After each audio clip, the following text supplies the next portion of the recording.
Hello everyone. So in this lecture we will start our new topic, that is the actuators. So in the previous lecture we discussed about the sensors, the type of sensors, their properties like temperature sensor DST11, DST22, what is the difference between DST11 and DST22, PIR sensor, humidity sensor, and we also discussed about the various type of IoT development board like Arduino Uno, Arduino Nano, Raspberry Pi, and so on. So in this lecture, we will discuss about the actuators. So basically, we can say the sensor will not work without the actuators, or there is no use of sensors without the actuators. So in this lecture, we will study about the various type of actuators, the basic definition of actuators. We will understand the actuators with the help of various examples. The various examples of actuators, here I am seeing one example, that is over the solenoid valves. So we will discuss all about all these examples in details in this lecture. Now first thing is, what is actuators? So basically your sensors give some output to you. That output can be processed with the help of your actuators. Or in other way, we can say that different sensors give the different type of readings. So on that readings, we need some action, fine, and that action can be done by the actuators. Fine. So these actuators basically perform certain actions on the environment or on other systems on a device. Fine. Suppose your sensors give the output of your environmental data. Then your actuators converts that data to some usable thing. Fine. For examples, in our solenoid valves, find some input is given to the solenoid valves, and that input, what is that input? That input is the output of your sensors. Fine. Means in other way we can say that your actuators process the output of your sensor. So an actuator is a component of a machine or a system that moves or control the mechanism of the system. Means that electrical energy, or we can say that electrical signal can be converted to the mechanical energy or in some other forms of energy with the help of your actuators. Fine. So these actuators are based on some control system, and these control system, they act on the environment. Fine. So I already told you an actuators basically requires a kind of control signal, and this control signal will be given to these actuators from the output of your sensor. Fine. So your actuators can take the actions as per the input commands. That input commands may be the pulse, may be in form of 1 or 0, or the set of 1 or 0, or some other analog or some DC signals. Fine. So a, an attached motor, speaker, LED, output devices, all these are examples of your actuators. Also your LED also act as the actuators. Fine. Because your LED converts what? Your electrical energy to the photonic energy. Fine. Or your electrical energy to the photons. So your electrical energy is converted into some action with the help of the actuators, and here actuators is your LED. Fine. So the various examples of your actuators is various light sources, LED, speaker. So what is the work of the speaker? Speaker converts your, with the help of electrical energy, your speaker converts the input sound to the output amplified sound. Fine. So this is the work of your speaker. Next is your solenoid valves. We will discuss about the solenoid valves in the next slides. Next is your servo motors relay switch. Fine. These are some examples of your actuators. Now first we will discuss about the relay switch. So relay switch is basically very good example of your actuators. So in this figure basically these are our relay switches. This is your relay. This is called your one channel relay basically. Fine. This is one channel relay. This is called the four channel relay.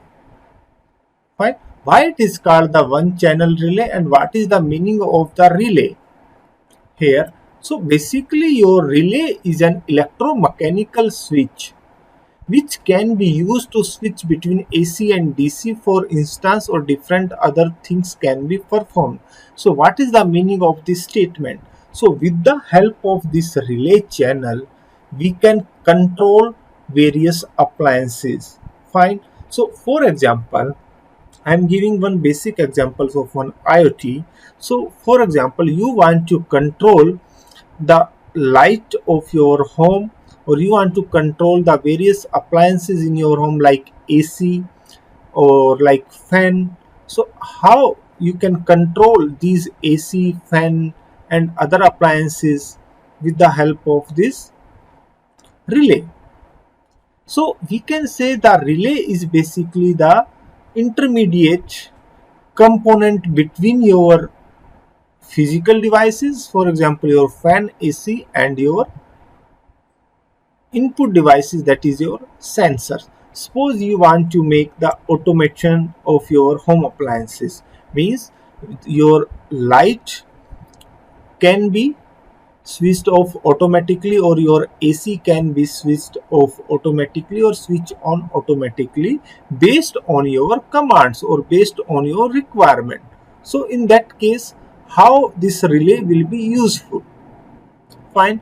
So basically what this relay has basically three things. One is your this pin, this pin, this pin. Fine. So basically the relay works on the electromechanical principles, means when some electrical signal is applied to this relay, then the electromagnetic, due to the electromagnetic induction, your these inputs are connected to each other or the no, or not connected to each other. So basically why it is called the four channel, because in on one board there are the four different relays, means the four different appliances can be connected to this relay, means one this port can be used for your fan, this port can be used for your bulb, this can be used for your AC, and this can be used for your TV. So different four appliances can be connected to this four channel relay. Similarly, at this one channel only one appliances can be connected. Fine. So these are our LED indicator. Fine. And this is this VCC, this ground and input. These are the signals given from the output of our sensor or from your IoT development board like Arduino Uno to this relay. Fine. Because your sensor output is given to the, for the processing it is given to the Arduino Uno board or the IoT development board, and from the IoT development board, from its output pins can be connected to these three pins. Fine. So this is basically one simple example of how this relay works.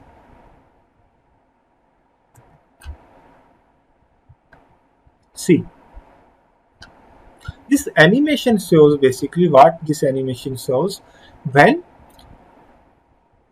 some signal is given to this input, then the electromagnetic, this electromagnetic switch now, or the magnetic field is generated due to this electromagnetic switch. Fine. And this, due to this electromagnetic induction or due to this magnetic field, what happens, this switch is connected. Fine.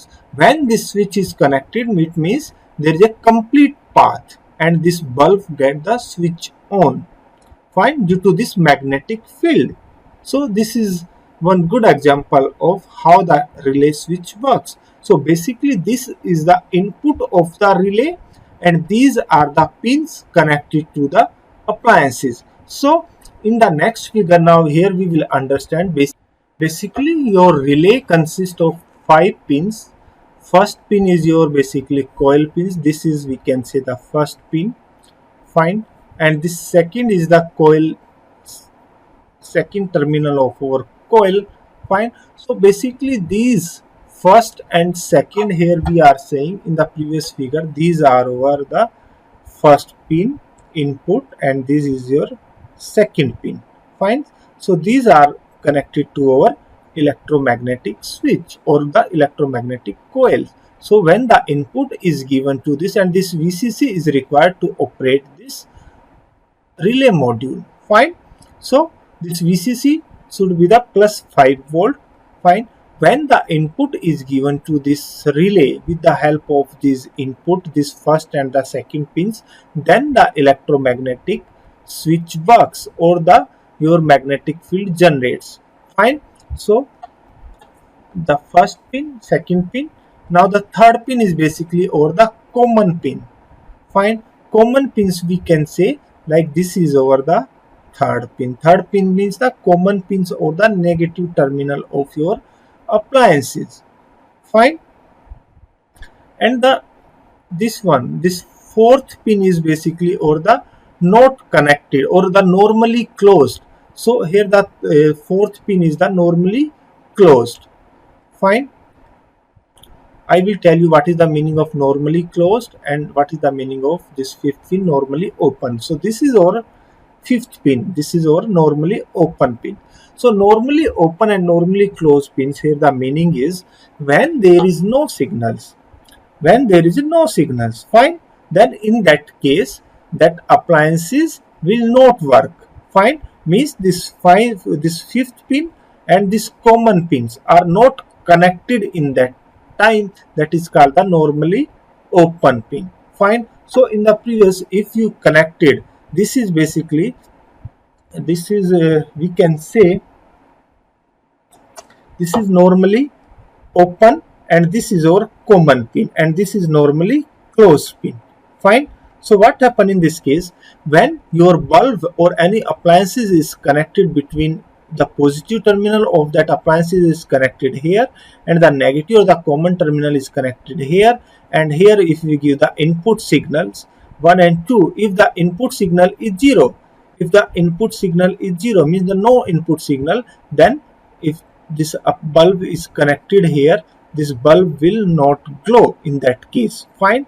So if that bulb is connected between here and the here, fine, and when there is no signal, then what happen in that case, your bulb will glow.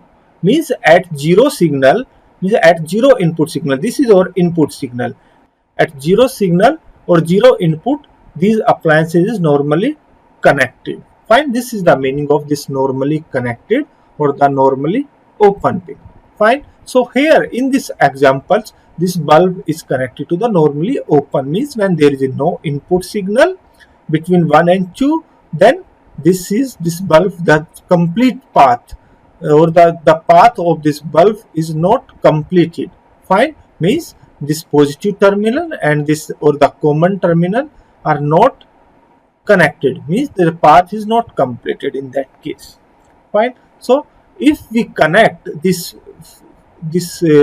positive terminal to the normally connected things NC, then what happen, this situation should be the like this, fine. When there is no signal, the bulb will glow in that case.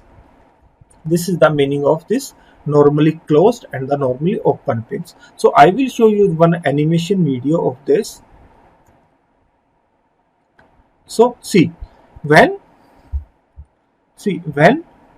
there is input, when there is an input means it's closed, then the magnetic field is generated and due to this magnetic field, this is connected to this common path or the circuit get completed and your bulb will glow, fine. So this is the example how your relay switch will works like this. If the input is given, magnetic field is generated, and this normally closed or normally open port is connected to your common, and accordingly your bulb or appliances will works. So basically this relay is connected to your IoT development board, because your IoT development board give the output based on your sensors. Fine. And your sensors output or the electrical energy of your sensors is converted to some physical action with the help of these actuators. Fine. And this relay switch is very good example of your actuators. So next example is your solenoid valves. So basically in your home, all of you have seen this kind of things in your purifier. Fine. So what is the use of this solenoid valves? Basically this solenoid valves has the two ports, this and this. If we give the input supply, or this solenoid valves is used for controlling the liquid flow or controlling the air flow also. Fine. So what happens if this is the input and this is the output? So based on this control signal, based on the electrical signal connected to this solenoid valves inputs, this is your input and this is your ground. Fine. So based on these signals, this will allow to flow the liquid or gas from the input port to the output port. Fine. So if the signal is applied here, then what happens, it will allow to flow the liquid from here, and if the no signal is applied, then it will not allow to flow the liquid from here to the output port. Fine. So basically this type of solenoid valves, or this solenoid valves is mainly used where we need to control the flow of the liquid or the gas. Basically the solenoid valves is also works on the electromechanical principle, or in other words we can say this is your electromechanical valve. Fine. Which is used to control the flow of liquid or the gas. Fine. So here we will understand the working of our solenoid valve with the help of this figure.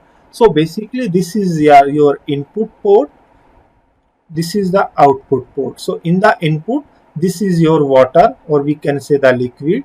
Fine. So what happens, so actually in the solenoid valves there is an electrical coil. Fine. With a movable ferromagnetic coil, or we can say a plunger, this is your plunger in its center. So what happens when the electric current is passed, to this solenoid valves, then it creates the magnetic field. Due to these things, it creates the magnetic field. And what happens due to this magnetic field? This magnetic field basically exerts an upward force. Basically this is your plunger.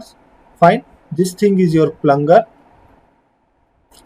When the electric field, or when the this electrical signal is given to this thing, to this solenoid valve's input, then the magnetic field is generated, and this magnetic field exerts an upward force, like this force, on this plunger. Fine. And this opening, if we put this if we make an upward force in this plunger, then this thing goes the upwards, and this valve get opened. Fine. So in this case, this valve get opened and the water flow from here to the output. So in this manner we can control this flow of liquid from one end to the other end with the help of this ferromagnetic core. These are the ferromagnetic cores. Fine. So with the applying of our electrical signal, these electrical signals creates the magnetic field, and this magnetic field create some physical action. Fine. So this is the principle how your solenoid valves will work. Next is basically the actuator types. So basically there are the five types of actuators based on their principle. First is your hydraulic actuators, second one is your pneumatic actuators, third one is electrical actuators, fourth one is thermal or the magnetic actuators, and the mechanical actuators. So I already told you, or we already discussed about these actuators, and we already discussed the two examples of the actuators. One is our solenoid valve, second one is our relay switch. Fine. So basically I want to show you one relay switch here. So this is basically your two channel relay switch. Fine. So here it is written. So here basically it is written that, so this is your what? This is your normally open. This port is normally open. This is your common, and this is your normally closed. Fine. Similarly, in this port, this is normally closed, this is common, and this is your normally open. Fine. So this is your two channel relay, or basically this is what? This is your ground. This is input 1 for this first channel. This is input 2 for this first channel, and this is the VCC. Fine. So this is your complete two channel relay module.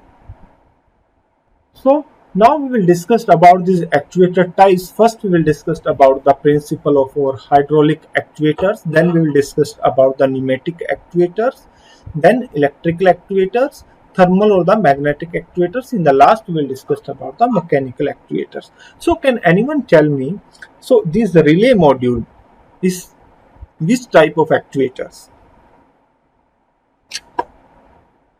So basically your relay module is your electrical actuators. Fine. So we'll discuss about the electrical actuators in the next slides. So first is your hydraulic actuators. So basically your hydraulic actuators consist of a cylinder or a fluid motors. This is your cylinders and this is your fluid motor. Fine. And in the hydraulic actuators, the hydraulic power is used to facilitate mechanical operation. Means the hydraulic power is used for some mechanical action. The mechanical motion gives the output in terms of linear, rotatory or the oscillatory motion. Fine. So basically the hydraulic actuators comes into many designs, but the piston type of hydraulic actuators is very common thing. So in our trains, previously these hydraulic brakes are used, and those hydraulic brakes are based on these hydraulic actuators. Nowadays we are using the pneumatic actuators in our trains for the braking system. Fine. So so in the hydraulic actuators, basically this piston separates the two boxes. One is our cylinder which contains the spring. Fine. This is our the spring, and second one is contains that box which contains the hydraulic fluid. Fine. So this hydraulic fluid, it contains the hydraulic supply lines and also the return lines. So hydraulic liquid is filled to this box with the help of this line.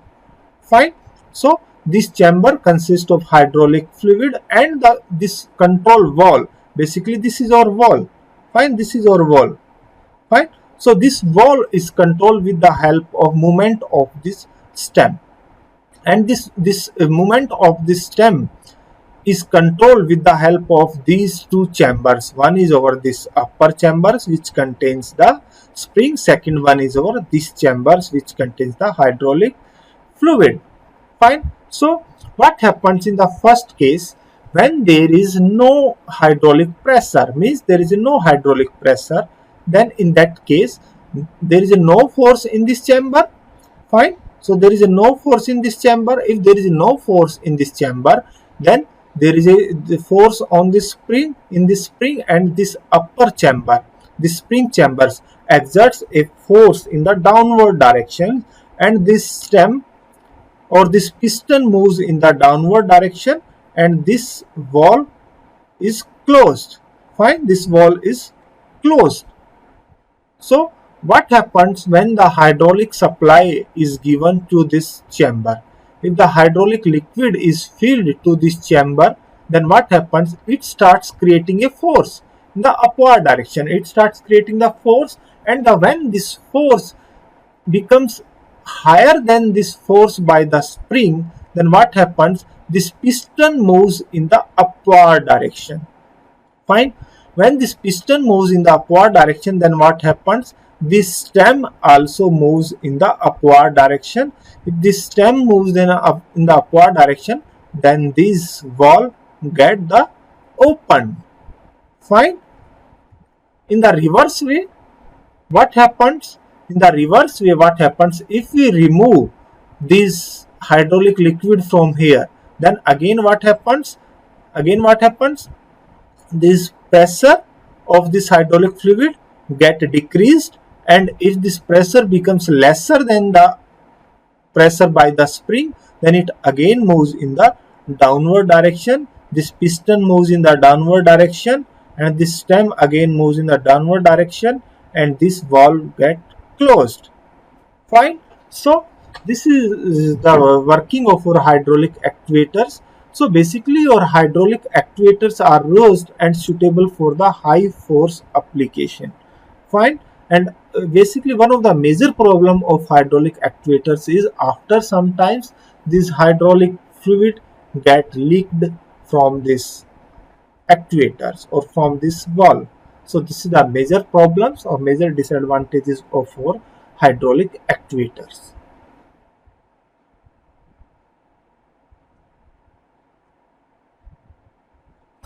Next is our pneumatic actuators. So basically the pneumatic means the air based. Fine. So previously the hydraulic actuators are the liquid based or the hydraulic oil based, but the pneumatic actuators are the air based. Fine. So the pneumatic actuators basically converts the energy formed by the vacuum or the compressed air at high pressure into the linear or the rotatory motion. So basically this is one simple pneumatic actuators diagram. Basically the actuators position this stem. In the pneumatic actuators also, the stem movement is controlled with the help of this spring chamber and this the upper chamber. Basically this rubber diaphragm, this is our diaphragm. So basically this rubber diaphragm separates these two chambers, this upper chambers and this lower chambers. So basically in the upper chamber is used for the air, fine, which is used to create the upper pressure, and this lower chamber is basically consist of our spring, which is used to make the upward pressure. Fine. So basically the movement of this stem is controlled with the help of this air chamber and with the help of this spring chamber. Fine. And this is your local position indicator. So this position of this wall is controlled. This position of this indicator or this wall is controlled with the help of your varying the supply pressure into the upper chamber. Fine. So now we'll discuss how this pneumatic actuators works. So basically, suppose in the first case we are saying when there is no supply or the no air pressure is zero here. So what happens when the air pressure is zero? Then this spring makes an upward pressure, fine, and what happens? This control valve or this stem moves the upward direction, and this control valve get the open, fine. So what happens if the air pressure is increased? If we increase the air pressure, then what happens? This upper chamber moves the spring into the downward direction, and this stem also moves in the downward direction, and consequently your control valve get the closed. Fine. So in other way, if we remove this pressure again, the inverse way, if we remove this pressure from this valve, then again this spring moves the upward direction and this stem moves in the upward direction, and accordingly your control valve get the open. Fine. So basically the positioner, so this complete setup is called the positioner. Fine. So it consists of your pressure motors which controls this air pressure into this upper chamber. Fine. This is controlled with the help of one this milliampere signal, and this is your feedback linkage. Fine. So if the supply pressure, if you want that for some times your control valves remains opens in between 0 to maximum position, so then we create a supply pressure with the help of these pumps in such a way that these stems remains in between the 0 to the maximum position. Then these control valves will be at the position in the intermediate position. Fine. So in this way, with the help of this control pump or with the help of this pump, we can control over the we can control this valve with the help of our this upper chamber and the lower chamber.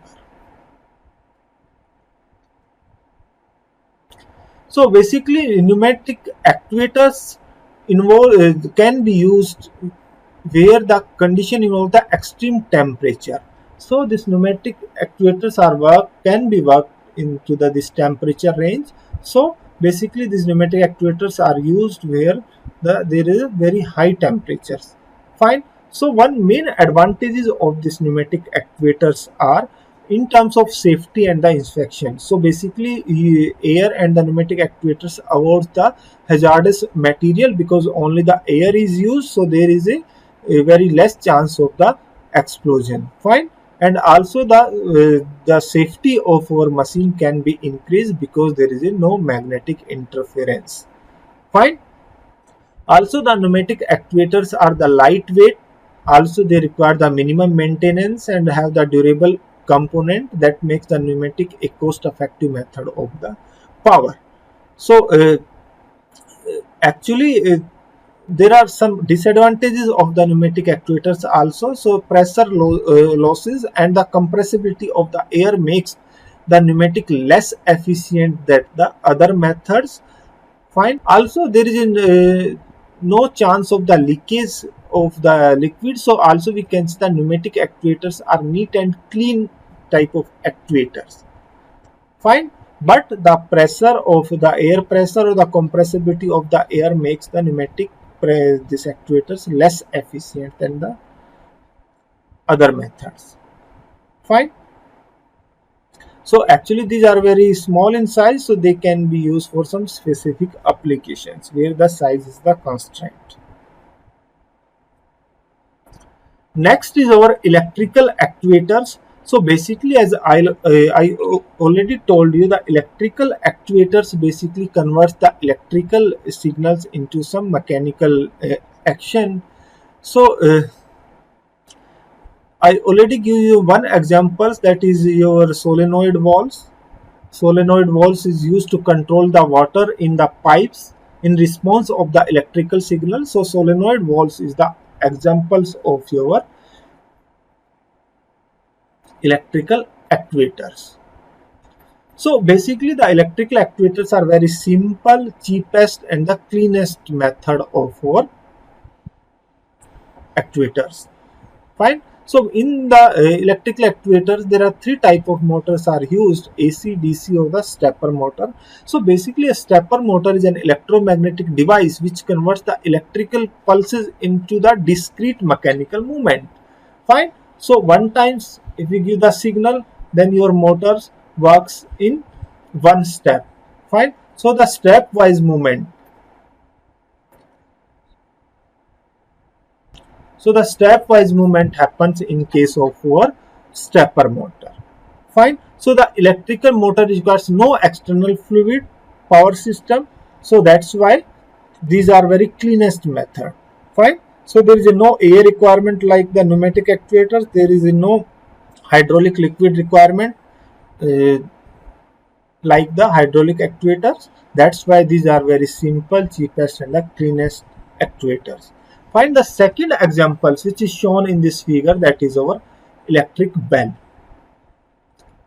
You all know how the electrical bell in your house works. When you press the bell button or the input of the bell button, then accordingly your bell give the sounds.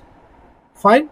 So how this electrical bell works? So the electrical bell works on basically the this solenoid based the actuators, on the electrical actuators. So what happens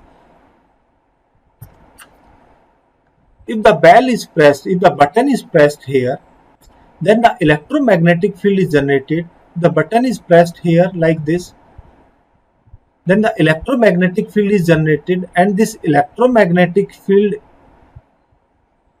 generated due to this electrical signals makes this thing to touch to this second metal, and accordingly it will give the sound. Fine. So this is the principle how your electrical bell works. As per the input, this T is your input, then the electromagnetic field is generated. This electromagnetic field is generated, this blue lines, this electromagnetic field is generated, and due to this electromagnetic field, this is attracted towards this E. Find this A is attracted towards this E, and then accordingly this collides with this B metal. Fine. And accordingly your electric bell give the sound.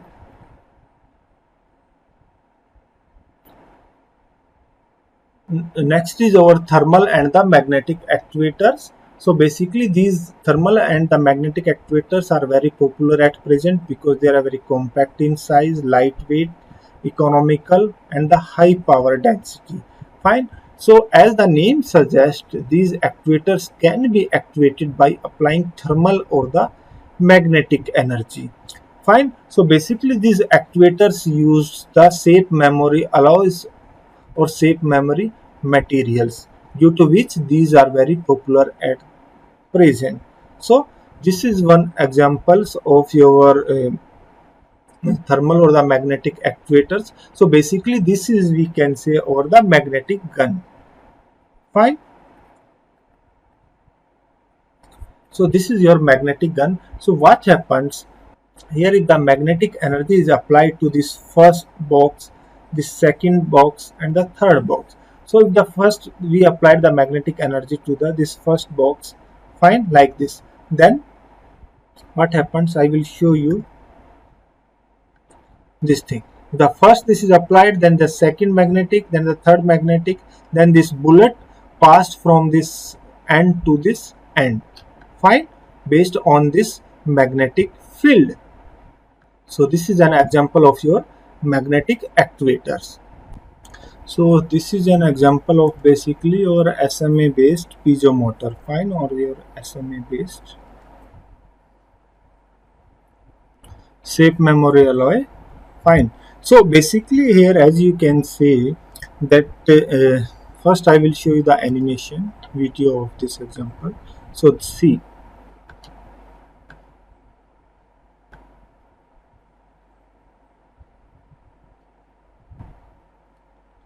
so as you see there are different steps in which these works. So basically these are two metals, first this metal, second this metal, so like this. So one is your yellow, second one is basically your like blue. So these are two different metal strip. So when the thermal energy is passed, this is your thermal energy source. When the thermal energy is passed through it, then they bend, and when they bend, they basically moves this red and white strip mechanically. So like this. So when the thermal energy is provided from here, so then accordingly they bend, and if they bend, then they move this strip mechanically. Fine. So this is an example of your thermal actuators, and this is your examples of your magnetic actuators. Fine. So next actuators is your mechanical actuators. So basically your mechanical device are the motion converters. So they transfer motion from one form into the other form. For example, they transfer the linear motion into the rotational motion. Fine. So what is the examples of, as you see in this picture? So basically this is what. So this is basically your screw jack. So you already, maybe all of you have seen this screw jack. Basically what happens, if we move this screw, then it converts this energy into the linear upward motion. Fine. And accordingly this your screw jack works. So I will show the animation video of this. So like this, if you rotate this thing in this manner, so it will give the like this. So it converts this rotational energy into the linear upward or the downward motion. So this is one very good example of your mechanical actuators. Fine. So the rotation of your screw causes the legs of the jack to move apart or the move together. Fine. Based on this spring. So this is very good example of your mechanical actuators. So these are or all the types of actuators. Now the basic terms that is used as the soft actuators. So basically the soft actuators, or sometimes it is called the polymer based actuators. You know your polymer material is very fragile. Fine. Or basically these soft actuators are designed to handle the fragile objects like fruit, or very sensitive objects like fruit in the agriculture, or the medicine, or internal organ of our human body. Fine. So basically these type of actuators are used in the robotics. Fine. And they are made up of basically shape memory polymers, and these polymers will, the behavior of these polymers will change depending on the stimuli. Fine. As per the instructions, the behavior of these polymers will changes, and accordingly these actuators will works. So the stimuli for these actuators are basically the light, which may be the input of these polymers based actuators may be the light, electrical signals, magnetic signals, heat, pH, etc. So these polymers behave differently due to the different variation in these physical properties. So this is all about the actuators. So basically in this lecture we have studied about the actuators, what is their type. We have studied about the in brief two examples, that is one our relay module, second one is the solenoid valves. After that we discussed about the its type, like the hydraulic actuators, pneumatic actuators, electrical actuators, thermal and the mechanical actuators, and the magnetic actuators. Fine. So this is all about the actuators. So student, if you have any doubt in this lecture, then you can send me a mail regarding this. So thank you for your kind attention.